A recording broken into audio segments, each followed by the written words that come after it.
ரொம்பவே ட்ரெண்டிங்காக போயிட்டுருக்கு. கஸ்டமருக்கும் ரொம்ப பிடிச்சி அடிக்கடிக்க வந்து கேட்கக்கூடிய டிசைன் வந்து ஸ்கேலப் டிசைன். இந்த ஸ்கேலப் டிசைனை எப்படி ஸ்டிச் பண்ணுறதுன்றது ஃபுல் வீடியோவாக போட்டிருக்கேன். வீடியோவை இந்த ஷார்ட்ஸுக்கு கீழே ப்ளே சிம்பிள் இருக்கும், அதை டச் பண்ணி பாருங்கள். புதுசாக மாடல் ப்ளவுஸ் தைக்கிறவங்க கூட இந்த டிசைனை வந்து ஈஸியாக ஸ்டிச் பண்ணலாம்.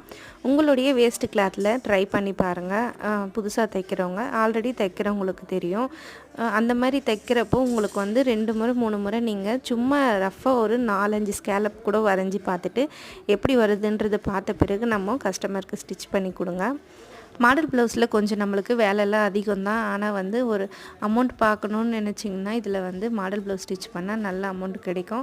அது இல்லாமல் லைனிங் ப்ளவுஸ் சாதா ப்ளவுஸே தைச்சிட்டு இருந்தோன்னா இடையில் இந்த மாதிரி ப்ளவுஸுங்கெல்லாம் வரப்போ நம்மளுக்கு ரொம்பவே ஹெல்ப்ஃபுல்லாக இருக்கும். அதனால் மாடல் ப்ளவுஸு கண்டிப்பாக கற்றுக்கோங்க. மறக்காமல் ஃபுல் வீடியோவை பாருங்கள். நாளைக்கு இன்னொரு வீடியோவில் பார்க்கலாம். தேங்க்ஸ் ஃபார் வாட்சிங். பாய்.